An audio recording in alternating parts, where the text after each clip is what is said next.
Olá a todos. Hoje estamos aqui para fazer a leitura do relatório gerencial do TEB referente ao mês de março. Comigo está o André Nardi, mais conhecido como Nardi aqui na Telos. Tudo bem, Nardi? Tudo bem, Bia? Tudo jóia. Bom, você entra já causando. A gente entrou na Faria Lima, né? Então, assim, era um movimento que a gente já tinha falado em vários relatórios, que a gente vinha falando e se concretizou. Então, a gente teve a notícia do FL 1355, que é o condomínio Brigadeiro Faria Lima. O que a Telos, o que a gestão olhou para fazer a aquisição desse ativo?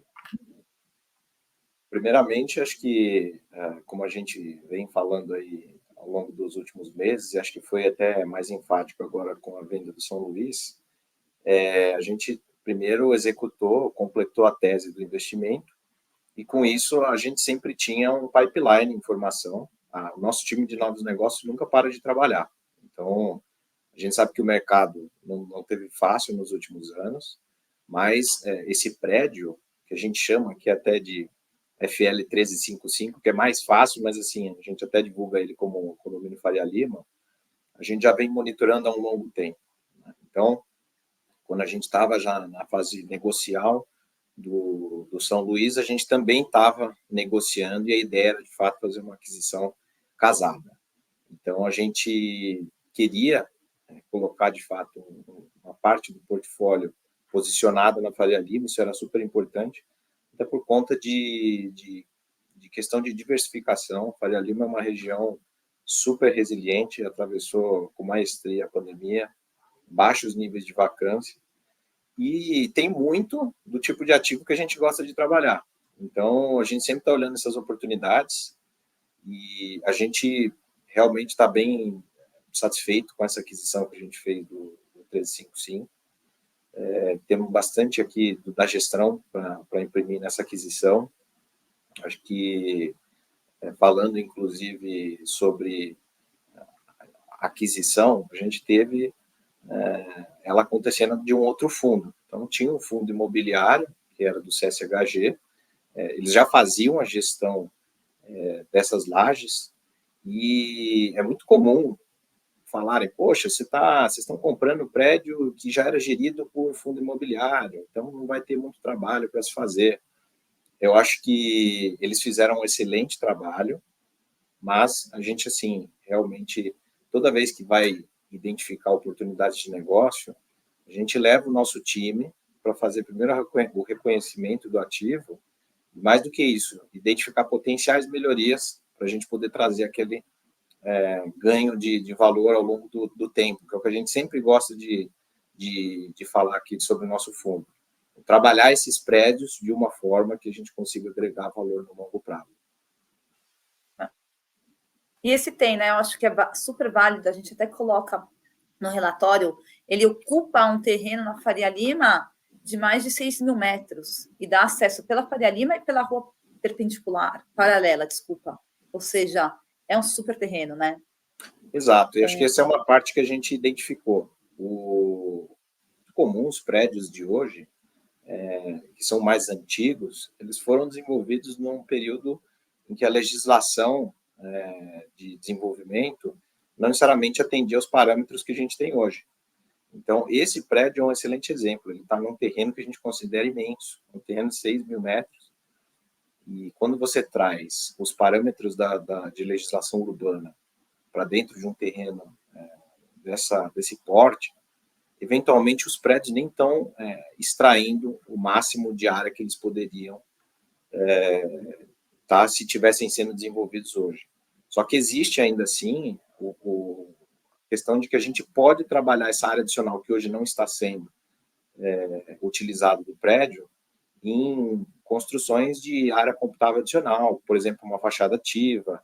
Então, parte do que a gente identificou aqui seria, primeiro, a gente fazer um estudo de viabilidade técnica e legal para identificar se, de fato, a gente consegue extrair um pouco de área adicional para se construir, por exemplo. E aí, óbvio, teria um cronograma de investimento. Eu acho que a gente até detalha isso de uma forma até superficial, até porque a gente está numa fase inicial, em que, como se trata de um potencial investimento, isso teria que ser aprovado pelos demais proprietários. Então, a gente teria que ter um contato muito próximo, realmente ter um investimento que fizesse sentido do ponto de vista financeiro, para que os outros proprietários também conseguissem identificar esse ganho de valor. Então, esse foi um dos potenciais, mas também a gente viu diversos outros, né? Deixar o heliponto operacional, a gente trabalhar eventualmente uma melhoria no sistema de ar-condicionado. Um negócio que a gente adora fazer aqui na Telos é de trazer a cidade para dentro do prédio. Então, a gente não gosta de muro. Acho que ficou bem claro isso no São Luís. A gente vai até falar um pouco adiante aqui na leitura sobre o Passarelli, mas a nossa ideia, a primeira coisa que a gente identificou visualmente foi: vamos abrir esse prédio, vamos trazer a cidade para ele. A gente fez isso no São Luís e no Passarelli, né? Então, é bem o nosso escopo de trabalho. Bom, é importante agora a gente detalhar a parte econômica do valor da aquisição, quanto que foi esse custo, e todo mundo acompanha, muita gente entende de uma forma melhor que outras pessoas, mas como que funciona essa aquisição parcelada? E fala-se muito de yield e cap rate. Então, se você pudesse detalhar um pouco agora, Nardi, esses pontos, como que funciona cada um e qual que foram os números dessa aquisição, seria bem bacana. Claro. Bom, então esse ponto que você comentou, Bia, acho que é super importante, até porque o mercado financeiro aqui, mais voltado inclusive para o mercado de FIIs, a gente faz aquisições que às vezes fica um pouco difícil de entender os números, né? Mas a nossa ideia é ser o mais transparente e didático possível. E existe uma diferença entre o cap rate de entrada e o que a gente chama de yield nos primeiros anos, né? Então, o que acontece? O primeiro ponto: a gente fez uma venda parcelada do São Luís e a gente fez uma compra parcelada do 1355. A gente chega e fala que o cap rate de entrada nosso foi de 8,82. O que significa isso? Basicamente, você pega o aluguel vigente do contrato nominal, ou seja, a gente desconsidera os descontos vigentes. Então, basicamente, o contrato hoje deveria estar dando tanto de receita. A gente anualiza isso e a gente divide pelo preço cheio de aquisição. O que isso quer dizer? Quer dizer, no fim, o que seria o seu retorno estabilizado do ativo, considerando as premissas de hoje. Quando a gente chega e faz uma aquisição parcelada, o que acontece? A gente comprou um ativo de 95 milhões e a gente deu tanto de entrada. Essa entrada, ela já, como a gente teve a cessão de 100% do aluguel de quem a gente comprou, a gente acaba tendo 100% do aluguel, só que tendo gasto só uma parte do recurso. Logo, o que acontece? A gente não gasta 95 milhões, a gente gasta, por exemplo, uma parte e a outra parte fica em caixa no fundo. Essa parte que está em caixa no fundo, ela continua sendo rentabilizada. A gente faz uma alocação pequena, tática, que eventualmente num pedaço pequeno de fundo imobiliário, no mercado. Outra parte a gente deixa, por exemplo, em fundo com título soberano, que vai render o CDI, e isso faz com que os dividend yields projetados sejam maiores nos primeiros anos. Você consegue colocar rentabilizar tanto com a receita do imóvel quanto com uma receita financeira. Então, quando a gente chega e fala de yield projetado, os nossos aqui, para essa aquisição, a gente fala que o ativo vai rentabilizar o fundo em 13% no primeiro ano, 11,25% no segundo ano, e no terceiro ano quase 10%. O que acontece depois disso? A gente tenderia ao cap de entrada estabilizado, só que com os reajustes de inflação ao longo do tempo. Então, é isso que a gente deve esperar para esse ativo agora de largada para o TEP. Perfeito, ficou super explicado. A gente vendeu o São Luís por 215, parcelado, e comprou o Faria Lima 1355. Até a gente é bom usar esse nome, que a gente usa esse, a gente vai se referir a ele no relatório dessa forma, para ser mais curto, né? E comprou o FL 1355, parcelado também. Então, só que o valor foi menor. Então, 215 versus o valor cheio, né, que foi 95. Então, assim, existe caixa, e o que nós vamos, a partir desse momento, o que a gente está pensando, o que a gente vai fazer com esse recurso em caixa? Acho que assim, Bia, a nossa ideia, quando fizemos a venda parcelada do São Luís, era encaixar nesse fluxo de recebimento uma aquisição. Foi mais ou menos o que a gente fez. Só que o preço de venda foi muito maior do que esse ativo que a gente comprou. Então, assim, parte do recurso que a gente recebeu da venda, da primeira parcela, a gente já fez a compra pagando a primeira parcela do 355, só que a gente ficou com recurso em caixa. A gente projeta, então, o pagamento das demais parcelas semestrais, né, que são para essa aquisição, só que ainda assim a gente fica com um pouco de caixa que a gente poderia trabalhar uma aquisição. Então, assim, o que a gente prevê? A gente prevê sempre, quando a gente fala em fluxo de caixa, isso é super importante, a gente prevê primeiro, a gente vai ter caixa suficiente para as nossas obrigações para um curto, médio prazo? O que seria isso? Os próximos 2, 3 anos, se a gente tem uma dívida no fundo, a gente vai ter caixa para honrar com essas obrigações, para não depender de uma emissão ou, eventualmente, de um evento de liquidez, que seria vender forçadamente o ativo? Esse é o primeiro ponto. O segundo ponto é que a gente tem um dinheiro que a gente pode encaixar em uma aquisição, por exemplo, de uma ultralaje no prédio que a gente comprou agora. Acho que é um ponto até que a gente vai comentar adiante aqui, mas a nossa ideia é de poder aumentar a nossa participação dentro desse prédio. Assim como a gente tem um pipeline de informação que a gente pode, de certa forma, ainda encaixar a aquisição dentro desses recursos que a gente vai ter em caixa, que a gente vai recebendo ao longo do tempo. Perfeito. Nardi, você mencionou um pouco novas aquisições, então a gente continua, a gente sempre menciona Faria Lima, Paulista, Itaim, então a gente está olhando esses pipes e a gente entende que a gente só vai fazer aquisição se trazer valor para o fundo, né? E a intenção da Telos é crescer o TEP, é tornar o fundo maior, a gente já tem um aumento de liquidez visível, e a gente quer crescer esse fundo para ter novos ativos e, óbvio, sempre focado nessa nossa tese de localização e potencial melhorias, e talvez até não precisa ser um classe B, podendo ser classe A. Né? E o que a gente acabou mencionando nos nossos últimos 2 relatórios foram sempre a venda e a compra. E o que a nossa área de properties, de engenharia, tem feito nos nossos ativos atuais?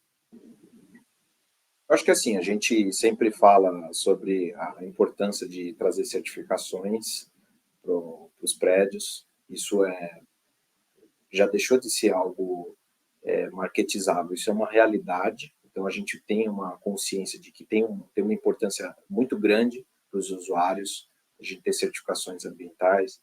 As empresas estão cada dia mais alinhadas aos propósitos ESG. Então, a gente sempre olha com muito cuidado para esse ponto.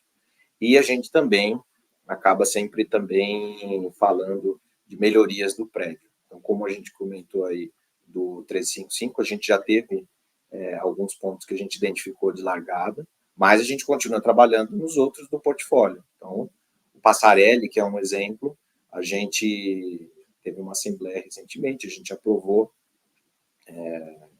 deliberou, na verdade, sobre a aprovação da gente tirar o muro que fica para a marginal, indo muito de encontro com a nossa ideia de abrir o prédio para o público, melhorar o entorno, poder trazer um paisagismo legal para a cidade, algo que realmente melhore a convivência das pessoas.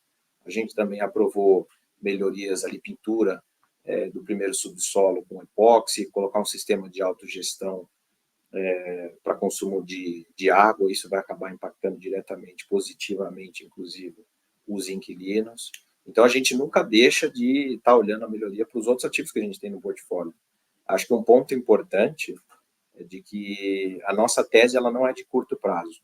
O ganho de valor ele vem através de algumas formas. Ele vem através de uma identificação de oportunidade de melhorar aluguel, porque é muito comum a gente encontrar locações que estão defasadas em relação ao que o prédio já transaciona, e isso gera uma oportunidade. Mas mais do que isso, conseguir trazer elementos de prédios AAA, prédios modernos, para dentro dessa classe de ativos que a gente trabalha no TEP. Falando de portfólio, como você disse, o nosso fundo é de properties. A gente jamais desconsideraria colocar uma laje AAA da Faria Lima para dentro do fundo. Está no nosso escopo também. O ponto é de que a gente ainda entende que essas aquisições, elas têm um valor de aquisição que elas não trazem um retorno acima do que a gente está rentabilizando hoje. É uma classe de ativos que ela tem um cap rate de entrada abaixo do que a gente está rentabilizando hoje no fundo. Então, eventualmente, a gente tendo um momento de mercado mais propício, a gente com certeza olharia para uma outra classe de ativos, até mesmo como um elemento de diversificação do portfólio. Não, perfeito. Como, se pudesse falar como que fica a distribuição, a gente colocou no relatório, mas se pudesse falar um pouco como fica a distribuição nesse mês, foi de R$1, como fica nos próximos meses, e depois até já emendar e falar os números do fundo, por favor. Claro.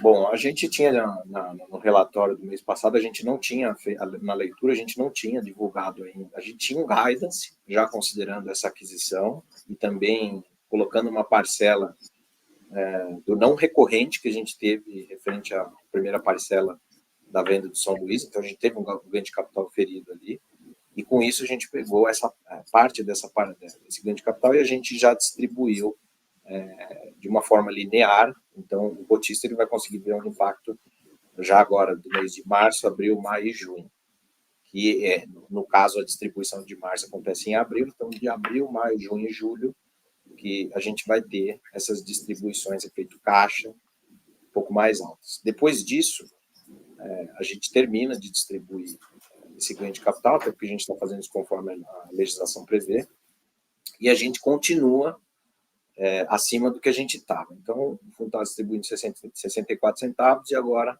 depois dessas parcelas previstas de R$1, a gente fica em 65 centavos. Lembrando, como você disse, Bia, a gente ainda tem parte do recurso em caixa. Então, eventualmente, a gente colocando uma nova aquisição, usando parte desse recurso, pode ser que a gente consiga rentabilizar melhor ainda esse dinheiro. Vou até falar que é super importante. Quando a gente faz o nosso cenário, a gente é realista. 4 ativos, o que a gente tem hoje. A gente não considera nenhum crescimento do fundo, nenhuma emissão. Então, assim, é o cenário hoje. Mas, e sem fazer uma nova aquisição, mesmo que a gente se alavanque numa nova aquisição de um imóvel. Então, é bem realista hoje, sem fazer nada, né? Se a gente ficasse, estamos tranquilos. Que não é isso que a Telo está buscando. Você quer falar os números, Nardi? Quero. Então, vamos lá. Acho que a gente fechou o mês de março aqui com a cota a mercado no valor de R$ 97,61. O valor de mercado do fundo, R$ 412.106.199. Cota patrimonial, 97,87, ou seja, a gente está praticamente, o PVP está praticamente 1 hoje. A gente tem o valor por mercado do metro quadrado de 11.581, 24.029 cotistas. A gente, com essas aquisições e desinvestimentos que a gente fez, a gente está com uma área bomba no portfólio de 27.162, e esse R$1 que a gente distribuiu nesse mês, ele está dando um dividend yield mensal de 1,02 ou de 13% ao ano. Vacância financeira 4%, e a gente tem uma inadimplência de 2,91%. Eu acho que é isso. Não sei se tem algumas informações, algum ponto, algum que você gostaria de destacar. Acho que assim, como só comentando rapidamente sobre a alavancagem, a gente até incluiu isso no nosso relatório, e você comentou agora, o fundo vem num processo de desalavancagem.